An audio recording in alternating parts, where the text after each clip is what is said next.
The Tupolev ANT-25 was a long-range aircraft that was designed and built to A. set new aerial records, which it successfully did, and B. to serve as a long-range strategic bomber, a task in which it failed abysmally. During the interwar period, several countries became quite obsessed with setting and keeping various aerial records. It made sense. If an aircraft built by a certain nation could fly higher, further, and faster than the others, then that nation could clearly field a superior military air force, at least in theory. The development of aircraft with ever-increasing range and endurance was of particular importance. This importance was twofold, as it not only facilitated the development of superior long-range bombers, which, as a weapon of war, was taking on a far greater importance by the 1930s, but it also advanced the development of commercial aircraft, and the value of commercial aviation was rising by the day. Understandably, this was a pretty hot topic in the 1920s and 1930s, and several nations and manufacturers found themselves locked in the civil equivalent of an arms race, trying to produce aircraft with ever-increasing range and endurance. Because of this, aerial records changed hands rather frequently, on average every 12 to 18 months. At the start of 1931, the record for non-stop long-distance flight was currently being held by France, with a modified Breguet 19 covering a distance of just under 8,000 kilometers in 1929. Indeed, the French had set many of the distance records in the 1920s, but by the end of the decade, other nations were getting involved as well, one of them being the Soviet Union. The previous record holders up to this point were, for the most part, just heavily modified versions of a civil or military production aircraft, and this did not escape the notice of Andrei Tupolev, who suggested that an aircraft specifically designed for long-distance flight would have no trouble at all in beating the record currently held by France. He proposed the construction of a new and highly advanced aircraft, one that made use of a cantilever monoplane wing, a retractable undercarriage, fully enclosed cockpits, and the latest Soviet power plant, the Mikulin M34, which at the time was still in early development. This new streamlined design promised a significant improvement in range, and it was also suggested that by exchanging some of the fuel tanks for bombs, it could also serve as a medium-sized, long-range strategic bomber. This proposal was then transformed into a preliminary design, designated ANT-25, and it was submitted to the Revolutionary Council for approval. This approval came quite swiftly. Not only did the basic concept appear mostly sound, but Soviet leader Joseph Stalin had developed a growing interest in the setting of aerial records, which themselves would increase the prestige of the Soviet aircraft industry, an industry which until a few years ago was barely self-sufficient, but was now producing all-metal advanced designs, and was very eager to prove its skills on the international stage. In December 1931, the Council gave approval for the construction of a prototype, known as the ANT-25 RD-1, the RD standing for Record Dalosti, i.e. range record. The Council also stipulated a range requirement of approximately 13,000 kilometers, along with parallel development to be carried out towards a long-range bomber based on the same airframe. The management, construction, and testing of the RD-1 would be overseen by some of the most prominent names in the Soviet military industry. The overall development of the aircraft was managed by a committee led by Kliment Voroshilov, of whom the famous series of KV tanks was named after. Mikhail Gromov, one of the most renowned Soviet aviators from the interwar period, would be the chief test pilot, and Tupolev's design team was populated by heavyweight names in Soviet aviation. Tupolev himself, of course, but he appointed Pavel Sukhoi as the principal designer, with Tupolev himself as director, and Vladimir Petlyakov was responsible for the design of the aircraft's massive wing. And so, although it would be known as the Tupolev ANT-25, much of the aircraft's detailed design work actually came from the minds of Sukhoi and Petlyakov. Construction of the first RD-1 began on December 7th, 1931, and it was completed in approximately 6 months, being ready for flight in the middle of June the following year.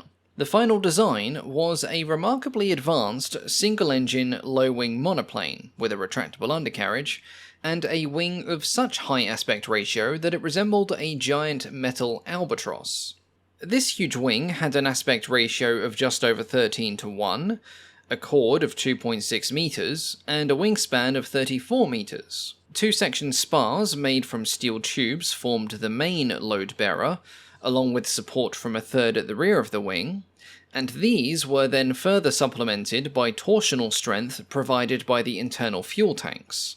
These would carry just over 6 tons of fuel, which made up more than half of the aircraft's loaded weight, and this would allow for non-stop flights of up to 75 hours in length. The wings would also feature the wells for the new retractable undercarriage, which came in a pair of twin main wheels which retracted rearwards, leaving a small section of tyre exposed to take the worst out of a wheels-up landing. The aircraft would carry a crew of 3, who were housed in an enclosed cabin in the forward part of the fuselage. This fuselage was built in 2 sections. The rear section, aft of the wing, was built as a lightweight semi-monocoque, and the front section, which integrated seamlessly with the wing, featured a framework of steel trusses and longerons, along with a firewall that separated the engine from the crew cabin. As mentioned earlier, the power plant selected was the new McEwen M34, which was a 46.9-litre liquid-cooled V12. When first installed, it produced 750 horsepower and drove a large 4.5-metre two-blade wooden propeller. The pilot's position was directly behind this engine, sitting roughly above the wing's leading edge.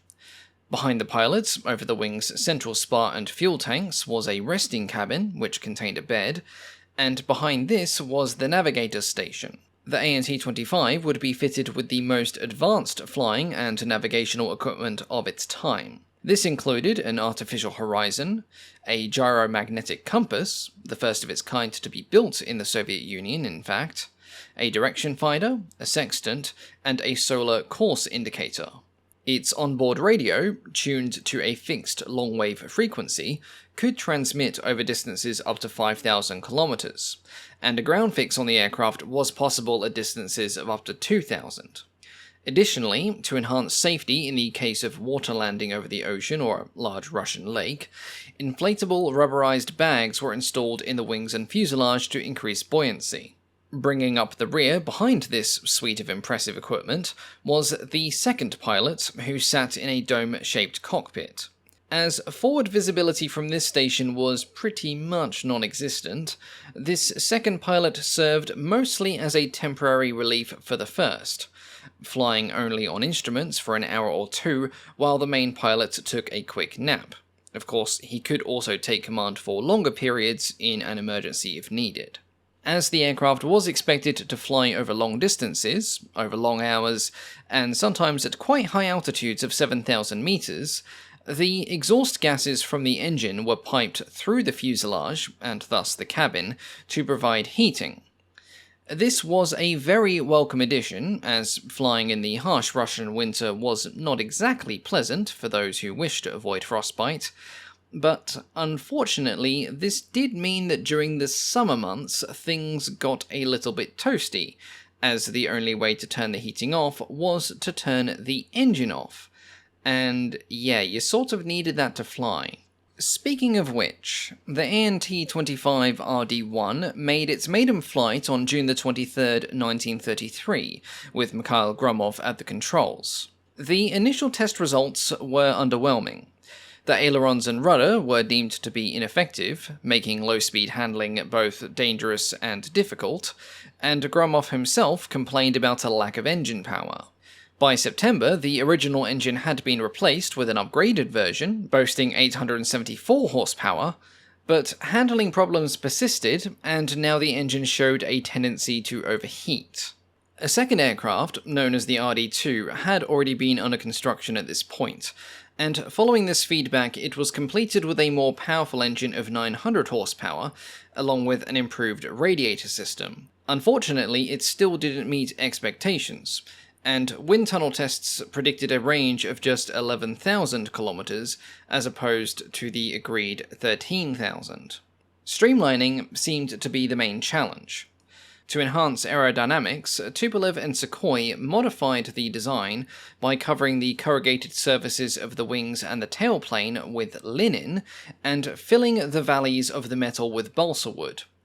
This improved the aerodynamics just enough for them to regain confidence. Despite some lingering concerns and some early issues with engine reliability, which included problems with carburetors and slightly more distressing engine fires mid-flight, the modified aircraft finally proved its long-distance capabilities. On September the 10th, Mikhail Gromov, alongside crew members Alexander Filin and Ivan Spirin, completed a 75-hour marathon flight, covering 12,400 kilometers. This surpassed the previous distance record, but unfortunately the flight was disqualified. The crew had been completing a closed-circuit route, going between Moscow, Ryazan and Tula, but due to poor weather they had been forced to divert to Kharkov, and then due to low fuel they had been forced to finish at Kharkov as well, which meant that they were no longer completing a closed-circuit route. Despite this disappointment, Stalin took a keener interest in the ANT-25, with its potential now demonstrated, and plans were drawn up for a record-breaking long-distance flight from Moscow to the United States, flying over the North Pole. Gromov was initially chosen to be the pilot once again, but he fell seriously ill and was grounded, being replaced by Sigismund Levinevsky. Levinevsky's flight was not a success. Approximately 20 hours into the attempt, he encountered a severe engine oil leak and turned back for Moscow. Upon landing, he harshly criticized the ANT-25's design. He accused Tupolev personally of trying to get him killed, and he claimed that any transpolar attempt at flight in a single-engine aircraft was suicidal due to the risk of engine failure leaving you stranded. Ironically, in a later attempt to break the long-distance record by flying over the pole, with a 4-engine aircraft, a DBA, Levinevsky and his crew would disappear after reporting engine trouble, and they were never seen again. Despite the setback and the skepticism surrounding the ANT-25, Georgy Baidakov, Levinevsky's co-pilot, along with renowned Soviet aviator Valery Chkalov, convinced Stalin to continue the program. Stalin agreed, but he wanted to avoid the potential embarrassment of another failed polar attempt, and instead authorized a long-range flight across the breadth of the Soviet Union. The planned route started at Moscow, proceeded north to Spitsbergen, east along the north coast, then southeast to Petropavlovsk, and then on to Nikolaev on the Amur River. The program faced a year's delay, partly due to weather, partly due to engine trouble, but mostly due to the arrest of several of Tupolev's design staff, as Stalin was beginning to let the NKVD run rampant in what was to become the Great Purge. But on July the 20th, 1936, Chkalov, Baidakov, and joined by Belyakov, took off from Monino, heading north. 56 hours later, adverse weather would force them to land on a place then called Ud Island, and although they had not reached their planned destination, the crew still had set a new distance record of 9,347 kilometers that was recognized this time, and in honor of their achievement, the island and 2 other neighboring ones were named after the 3 aviators. With renewed confidence in the ANT-25, Stalin then reauthorized the transpolar flight to the United States. Initially, the plan was to launch 2 aircraft 30 minutes apart. Preparations included setting up a North Pole station, which was essentially a floating meteorological station on the polar ice to provide weather updates for the flight, and better communications in the event of an emergency. But this plan to fly both aircraft simultaneously was altered due to maintenance needs on Chkalov's engine, which was hastily replaced by the engine of the second aircraft. And so on June the 18th, 1937, the crew in the 1 aircraft departed, heading north. Despite encountering another oil leak similar to that which was encountered by Levinevsky, they decided to continue, with the leak eventually subsiding. Thankfully, not all of the oil had leaked out of the aircraft's system, and they would eventually reach the American continent. The aircraft crossed into Canadian airspace, navigated through the Rocky Mountains, but due to fuel constraints, they landed in Vancouver, in Washington, not the Canadian Vancouver, rather than their intended destination of San Francisco. Though a curtailment, the flight did cover a distance of 9,130 kilometers, or just over 5,600 miles, in 63 hours, and it marked the first non-stop transpolar flight, and the first flight direct from Moscow to anywhere in the United States.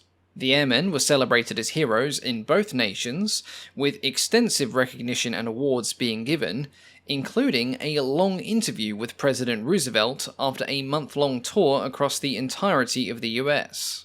3 weeks following Chekalov's journey, a recovered Gromov took his turn, optimizing fuel load by omitting survival gear, which was a bit of a gamble, but as it turned out, one that paid off. The crew managed to extend their flight beyond Chekalov's landing point, ultimately landing near San Jacinto in California. They set a new record of 10,148 kilometers, or 6,300 miles, in just under 63 hours. They then returned to Moscow to a hero's welcome, and were later awarded the Henri de la Valette Medal by the FAI in Paris. Despite the numerous historical accounts of these flights, complete with photos and celebratory anecdotes, a fair amount of skepticism does persist about their validity, and a lot of this is due to discrepancies in the photos themselves, owing to the Soviet practice of manipulating photos back in those times. In fact, establishing the validity of the source information for these aircraft has also been something of a nightmare. Pretty much every book or document conflicts with at least 2 others. For example, some state that there were 3 RD aircraft, others 2. Some have conflicting measurements when it comes to weight and performance. Some have discrepancies in flight distances by as much as 1,000 kilometers. And some even conflict on the dates and timing of specific events. But although the source material do conflict on many things, they are almost universal in agreeing that the bomber, which was developed from these long-distance planes, was a complete failure. First ordered in May of 1933, it was known as the ANT-26 or DB-1, Long-Range Bomber Type 1. And the fact that not a single surviving photo exists makes it very difficult to confirm what was written about it. But, in a nutshell, the conversion to a bomber completely messed up the center of gravity, which gave it the handling and safety qualities of a drunken bear.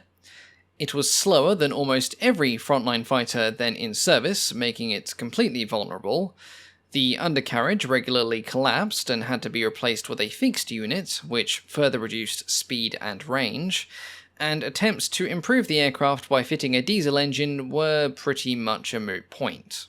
Unsurprisingly, these bombers, of which apparently 24 were built, were only in service for a few years and were pulled from the Air Force in early 1937. Despite being record-setters, none of these long-range ANT-25s were preserved as museum pieces, which is a bit of a shame really, and no follow-up aircraft were designed after the British claimed a new distance record the following year. As a result of Stalin's purges, Tupolev was in prison, which made working a bit difficult, and by the end of the 1930s, the Soviet Union was more concerned with fielding an effective air force rather than setting new world records. But later on, much later on, in the 1980s, the Tupolev Design Bureau did build an exact replica of the ANT-25, which has been on display as a museum piece ever since. Now, if you want to learn more about the Tupolev ANT-25, I have the following sources to recommend in no particular order, as they are all very good in my opinion. Firstly, we have The History of Aircraft Construction in the USSR until 1938 by V. B. Shavrov, Now, this is a Russian edition. I don't think this has ever been translated into English, so you will need to find a friend to bribe with beer and or pizza to translate for you, unless you do know how to translate Russian yourself. Then we have OKB Tupolev, A History of the Design Bureau and Its Aircraft by Yefim Gordon and Vladimir Rigmant, which is in English, which is fantastic. We have Tupolev Aircraft Since 1922 by Bill Gunston. And then we have Tupolev the Man and His Aircraft by Paul Duffy and Andrei Kandilov. As always, thank you all so much for watching. And a big thank you, of course, to the Patreon supporters, many of whom voted for today's video. This is the first video of 2024, so happy belated New Year, everybody. And hopefully I'll be able to get back into something that resembles a vaguely normal video schedule in the near future. I think I'm a bit rusty at the moment though, so I just need to get back into the swing of things once again. A big thank you, of course, to our Wing Commander tier patrons, our highest tier supporters, and a warm welcome to Ambroise and JP D'Entremont, who are the newest members of this special group. Work is coming along smoothly on part 2 of the French interwar bomber video, so expect that soon, and the other special video that you guys voted on as well, so hopefully you'll see both of those in the not too distant future. But as always, thank you all so much for your continued support, and I will catch you all next time. Goodbye.